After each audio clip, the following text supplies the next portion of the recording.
Hello, everybody. Welcome back. So, the big question today is that the rally that we had from 16th of June all the way to 16th of August, was this just a bear market rally? Or is this starting to get into a bull run? Could we be trading just in this range and maybe have another leg down? The answer to that question would come from comparing back to 2002 and 2008 bear markets. Because many times in 2008 and 2002, these kind of things happen. We traded in the range for a long time and we saw these trend lines acting as a strong resistance, and the market fell really bad after that. So it's very important for us to understand, are we going to start a bull market from here, or we're just going to get dumped again? So I hope you're going to enjoy this video, and if you do, consider like and subscribe, and I'll see you soon. So where are we currently? We are currently at above the 200-day moving average. So basically, two things can happen. Either the first pullback that we just had on Friday, okay, either we're going to come back down to a level which I told you in the previous video, probably somewhere around this or this, two levels, basically. Either we're going to come back down to these levels and boom, there we go. And if that happens, we are in a bull market. Okay. But if this happens, we come down, we go up, we get rejected, and then we're starting to come down.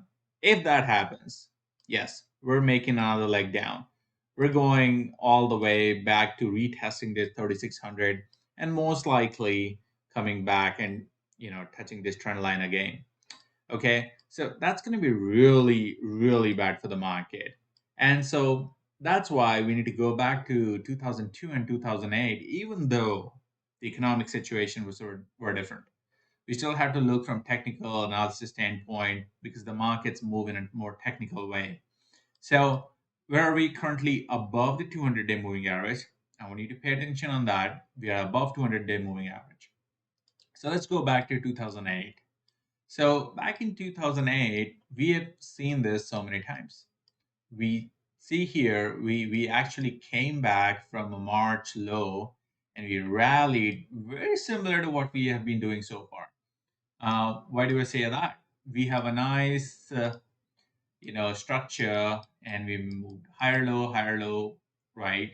And we basically went above the 200-day moving average, hit the trend line, and we got rejected. Boom, sell off.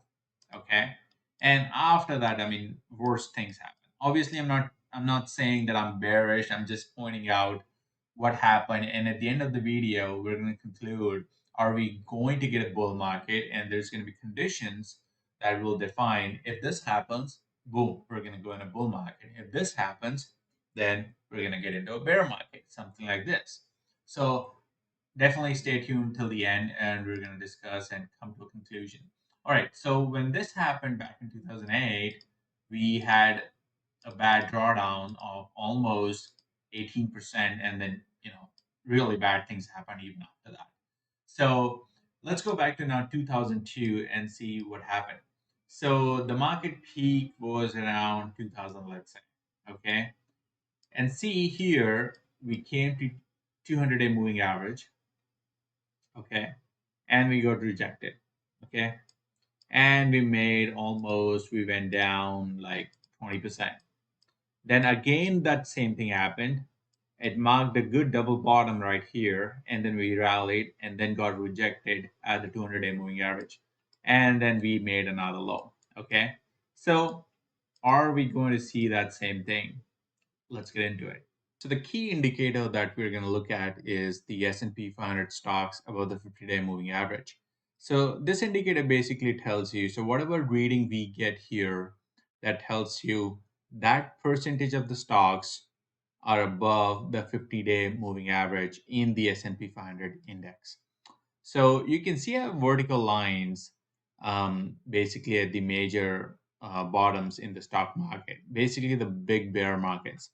So let's go back. So 2020, 16th of March, we saw this 2% reading, and that basically marked the bottom, and then we started going up. 2018, similarly, we got like a 6% reading and then we went up.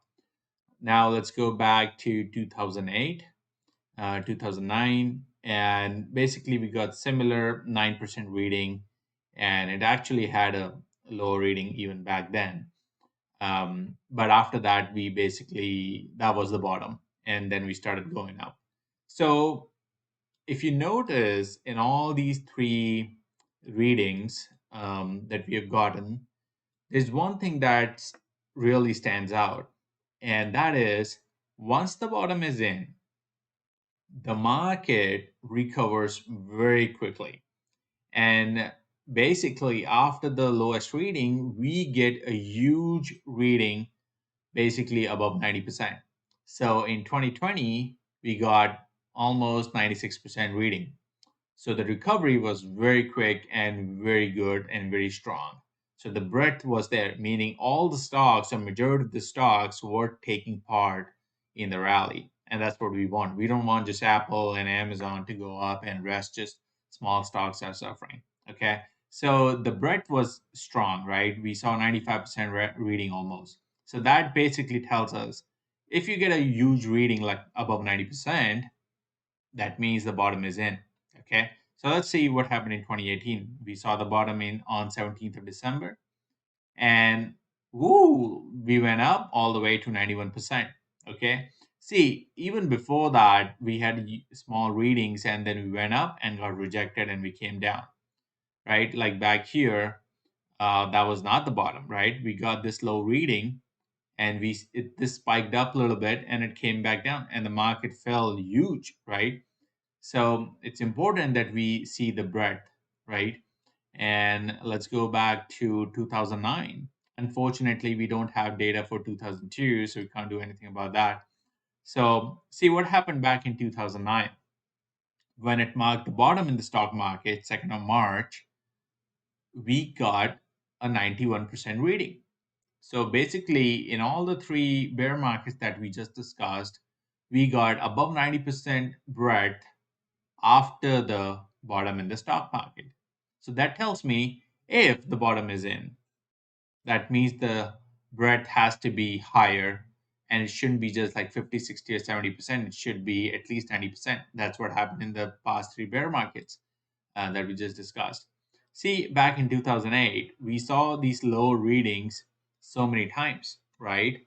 If I draw to explain better, we got this low reading, we got this low reading, and see what happened after this. We had a pullback and a huge pullback. And when we got this reading, and then we actually went up a little bit and then we had a pullback. So basically, what happened after these readings, like here, 10% reading, the market had a good breadth around 60%, right? And then it fell down. And here it went up to 77% and it then fell down until it reached the 2009 where market bottomed and then had a huge 90% breadth. That's when the market really bottomed. So this is telling me that once we see a breadth of 90% or over, that means that we have seen the bottom. So what did we see right now? We already saw 92% breadth, so that's a good indication that we already saw the bottom. So if our indicators are telling us that we have already seen the bottom in the stock market on 16th of June, what does that mean? Does that mean we're going to go all the way up from here, have a pullback and just go up? Or can the market do this and then go up? Meaning it may have a bigger pullback and then go up, right? Nobody's saying we're making a lower low, but still the market could have a good hefty pullback and then it can go up. That still can happen. And one of the reason for that to happen, the one thing that I can see is if I switch over to the S&P 500 index, look at the gaps we've been leaving behind while we've been going up. We have gaps here, we have gap here, we have gap here, we have gap here, we have gap here. We have gaps everywhere on stocks and indices everywhere. So when we were coming back down here, I was telling you these gaps have to be filled, and they were filled very soon, right? it's going to be filled sooner or later. So are we going to fill these gaps in a couple of weeks, or it's going to take months to fill these gaps? It can fill later on. It's fine. It's going to be filled, right? Maybe we go up and then we get rejected from one of these levels and then we come back down in future, okay? And then fill those gaps. So how do we decide where we're going to stop and start a bull market? That's why we follow the price action. So in the previous video, I was telling you that we are going to hit this box that we decided in the last video, and it actually just did that, and we had a nice pullback. Okay, where are we expecting buyers to come in? I told you either this level right here or this level right here. If we get pullbacks, it should be met with buying demand and it should go up. My opinion is, my expectation is that market is going to do this and then it's going to break. Or I could be wrong and it does this and then it goes up. So I don't know where it's going to happen. At this level and at this level, I'm going to see or wait for price action. If people start getting in at this point, then I'm going to jump in. If the people start getting in at this point, then I'm going to jump in, right? So I'm going to be looking at these levels to see if there are buying opportunities and then get in and ride all the way up. So if you're going to see a bull market, we'll have to see a drawdown of just not more than 5 or 6%, as I was telling you in the previous video.